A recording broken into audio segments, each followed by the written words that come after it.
Anshu. Welcome to this conversation with Center for Soft Power. To begin with, could you just tell us a little bit about Dabba Drop and about your journey of starting it as well? Sure. Thank you for getting in touch. Really excited to be here. Dabba Drop was conceived as an idea back in 2018. Our vision and our mission is to deliver healthy food in a sustainable way. I grew up in Mumbai, which is where the original Dabbawala come from. So we took inspiration from that network and using technology and with some sort of healthy homemade recipes, we sort of brought the concept together. It's just as much about doing good for the planet through the packaging or zero packaging as it is about doing good for our customers through the preservative-free, healthy food. So that is Dabba Drop in a nutshell. Like I said, sorry if you can hear some noise in the background. It's my 8-year-old trying to grab a snack from the cupboard. It's a bank holiday today, so they're at home from school. So the journey started back in 2018. My co-founder Renée and I were very fond of ordering takeaways, and we often would get together and order them. But we found that not only was the food not good, i.e., it was greasy, but the packaging often made us feel really guilty about our purchases. So we set about trying to create something better, and that's how Dabba Drop was born. We started really small, delivering to friends and family in the local area, and it was very organic growth at the start. We had sort of I was cooking out of my kitchen, so one week the first week it was 20 deliveries, the next week it was 40, so it kind of just grew organically from there. In the first 6 months I think we had 150 founding subscribers who it's amazing, but like at least 50% of them are still with us, which is very exciting. And so that was the first year, and then we kind of hit lockdown, which as across the world, so many people, everyone was at home, ordering a takeaway or ordering food in became a sort of respite from all the non-stop cooking and cleaning. So yeah, it was lockdown was very good for us. We scaled 300% in this space of months, and we've kind of continued our trajectory since then. Like I said, we delivered locally, but we kind of started expanding our delivery zone slowly. We always wanted to do it sort of in as profitable a way as possible without kind of diluting the product, and kind of being sustainable from that angle as well. And we did our sort of a community fundraise at the end of 2022 to be able to take us further. So now we deliver zones 1 to 3, which is in London. It's kind of basically most of London. And now we're sort of looking to go nationwide as well. So that's the journey. And we're fundraising for that. Yeah. Sounds good. So a lot of questions here, but to start with, if you can tell us your business model, right? Who's the chef? Who's the person who's delivering? Who are your customers, right? How do you make sure the distribution process works smoothly? Sure.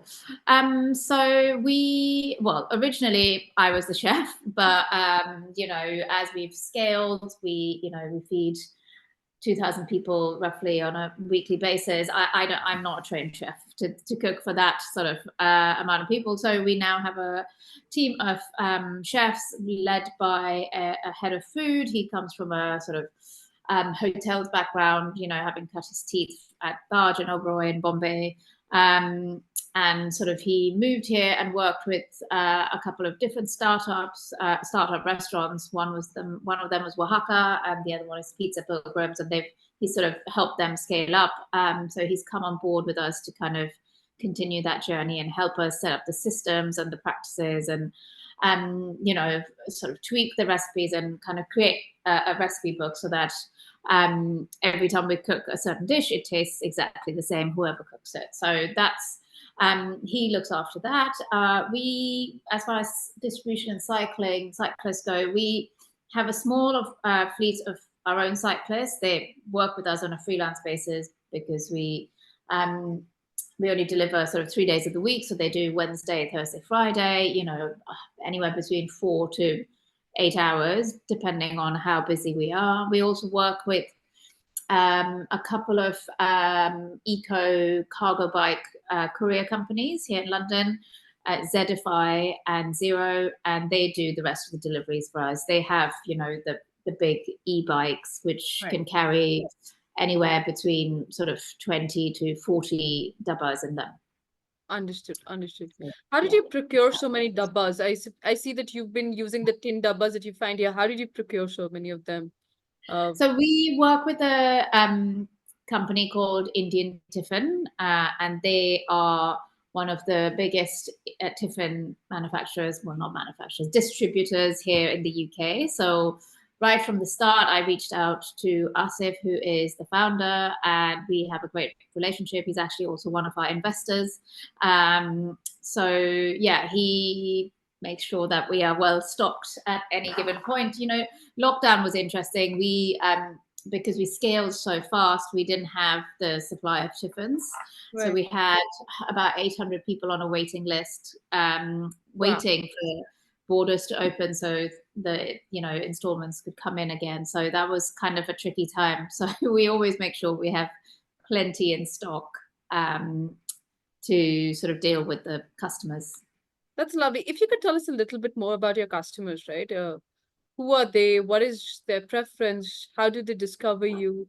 That will be helpful, yeah. Yeah, so our customers are generally ABC1, so, you know, tier 1, I suppose.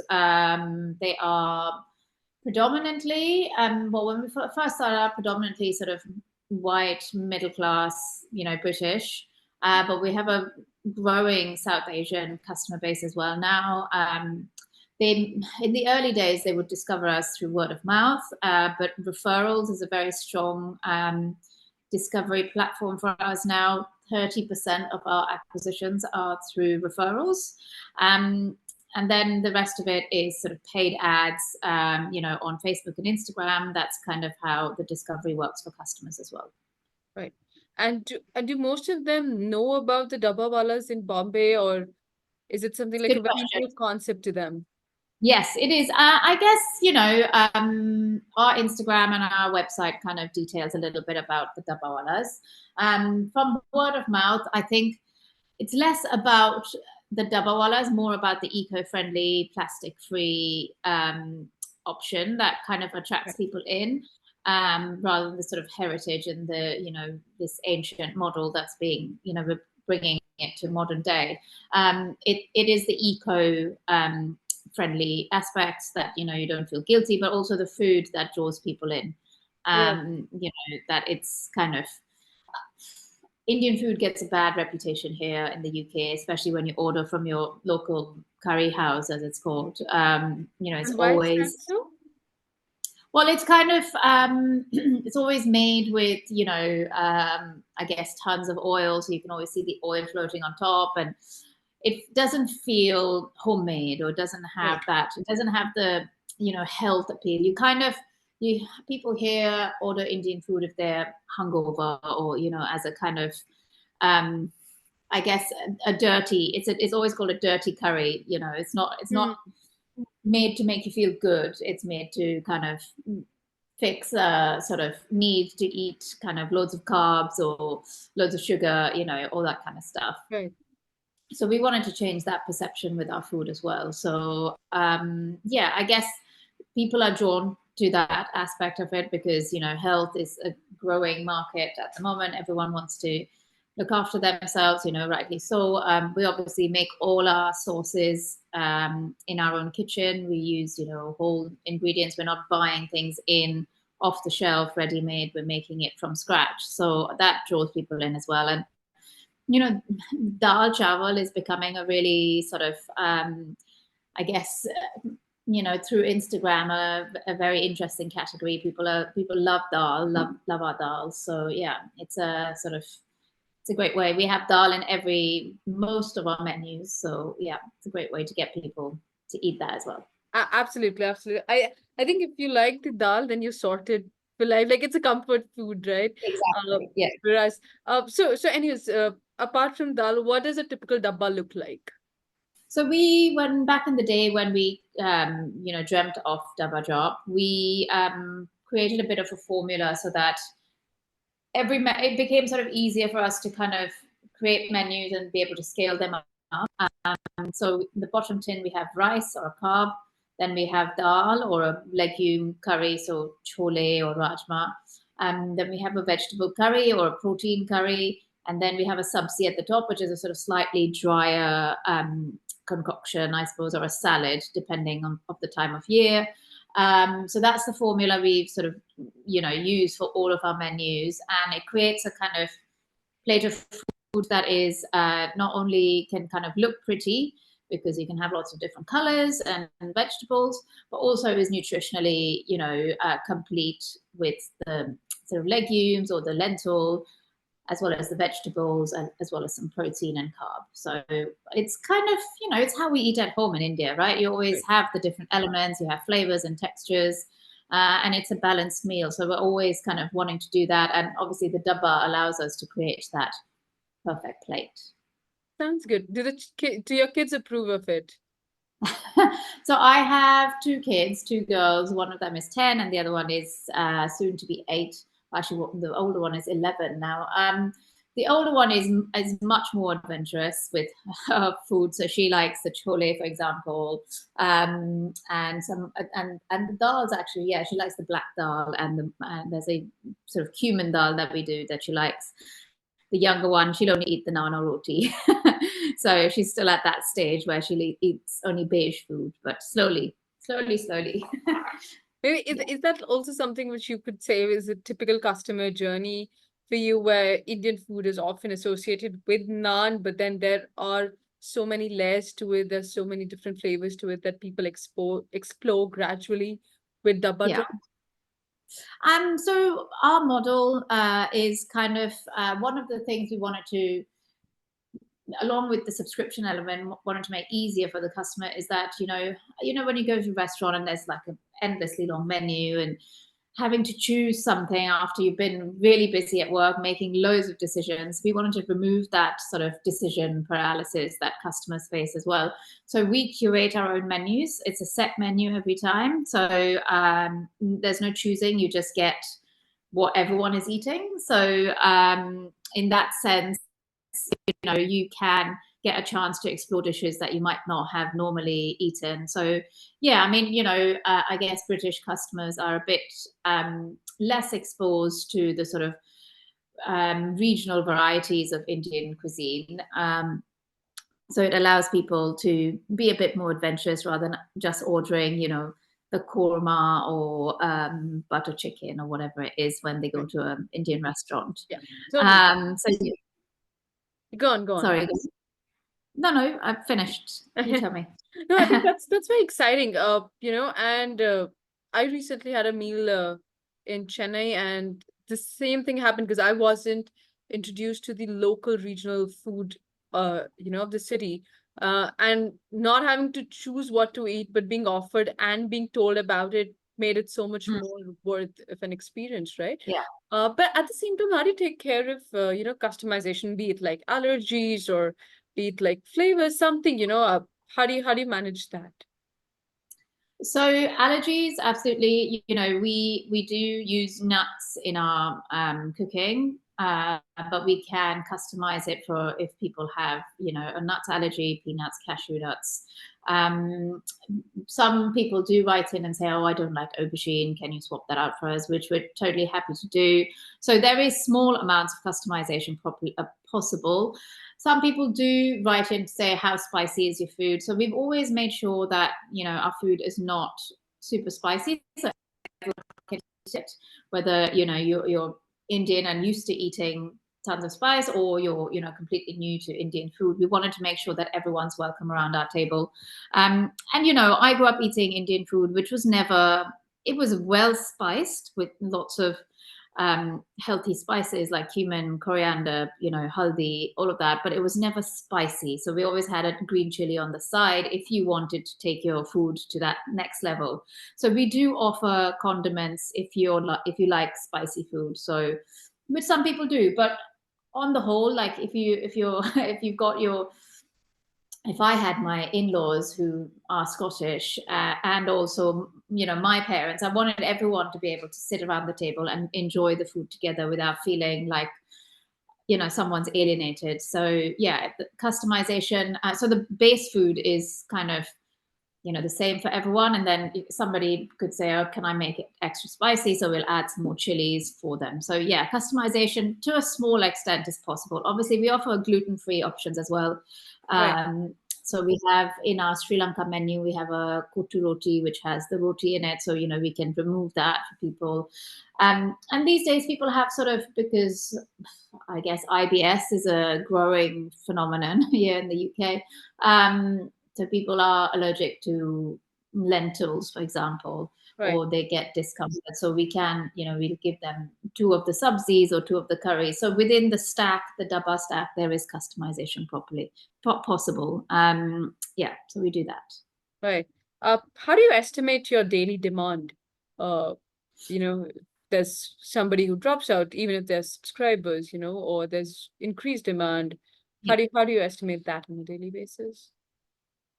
So that was because we started really small. It was just, you know, and Renée and I were basically used our savings to start the business. We didn't invest tons of money. So the model we created was actually really crucial to, you know, because we couldn't just buy tons of stuff and then see it go to waste. We didn't want that to happen. It's not good for our business's bottom line. It's definitely not good for the planet.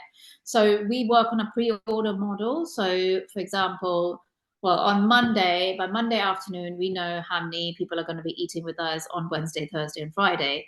So we buy exactly the right amount of ingredients so that at the end of the week, we have nothing left. There's no wastage. You know, we feed our cyclists and our team, and then that's it.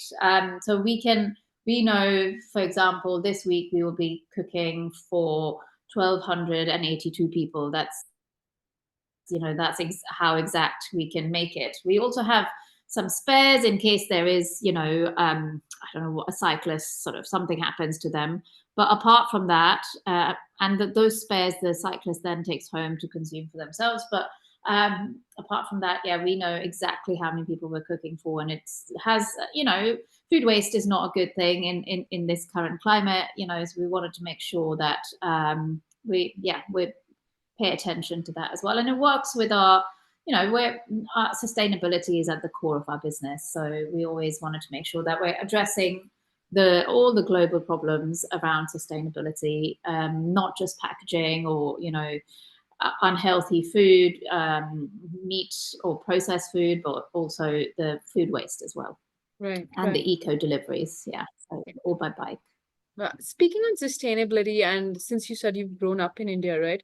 Do you feel that Indian food ethos in general are on lines of sustainable practices?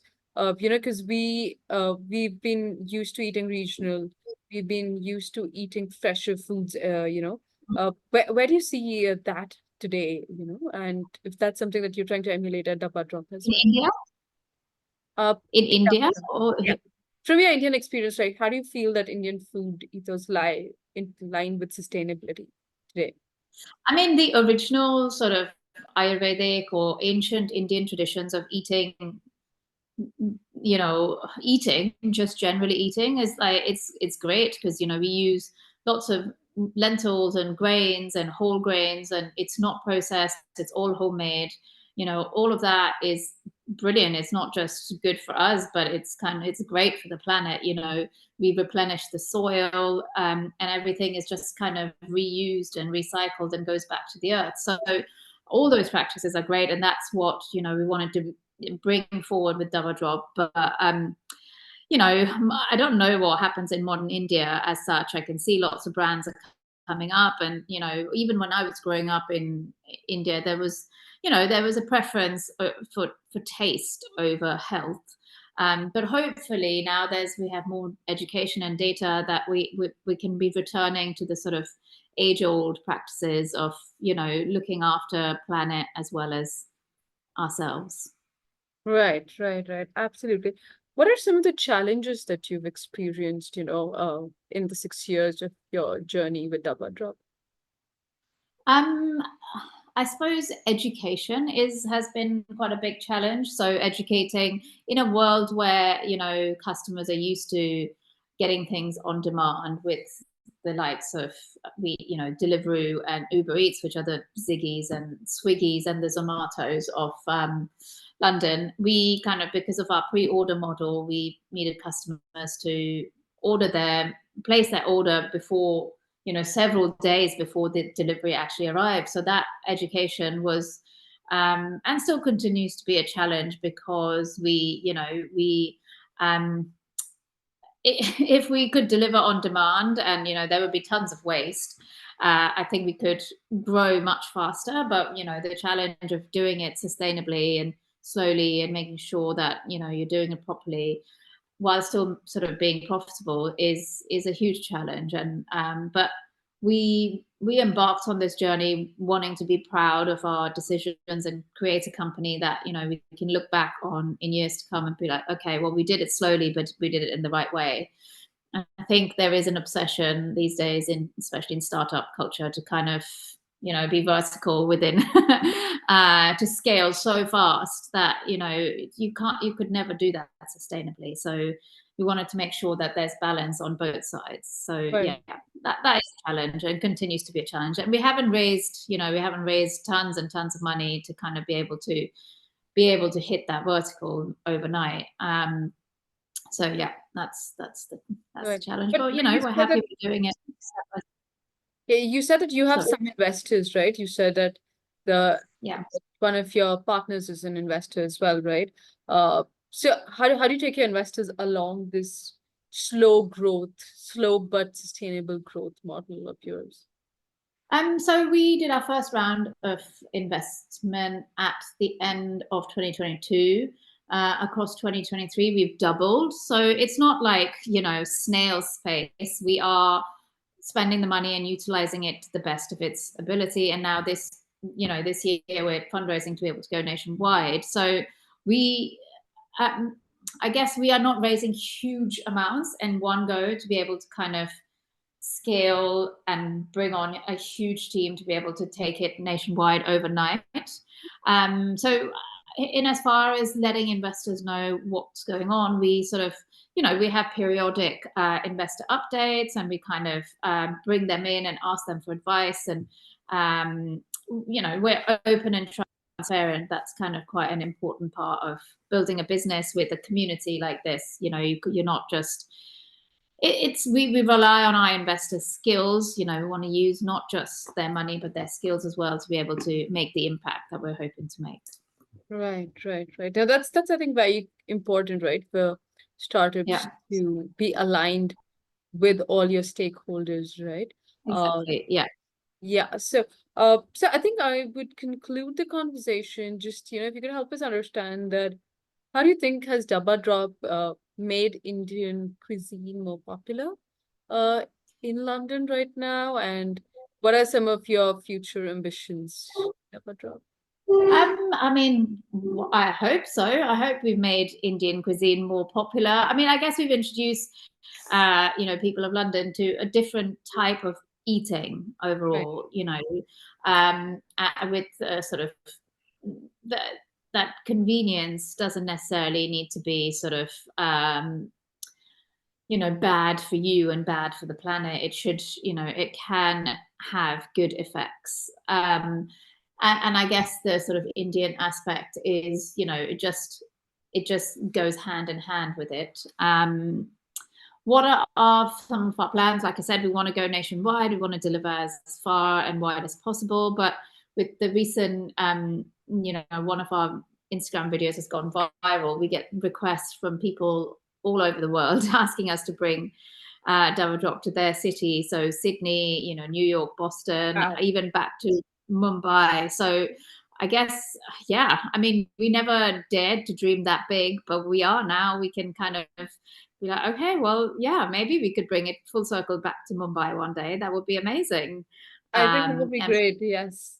be able to use the original Dabbawalas to kind of create a system that, you know, Indians and elsewhere can feel really proud of. Lovely, lovely. I think I really wish you the best, and Thank you. and I hope that Dabba Drop comes to uh goes places, comes to Yes. Bangalore as well, and other places. Good luck with that, Anshu. Thank you so much. It was really Thanks so lovely much. chatting with you. And Thank you you, so and much. you. Thank you. Take care. Bye bye. Bye. Namaste. Thank you.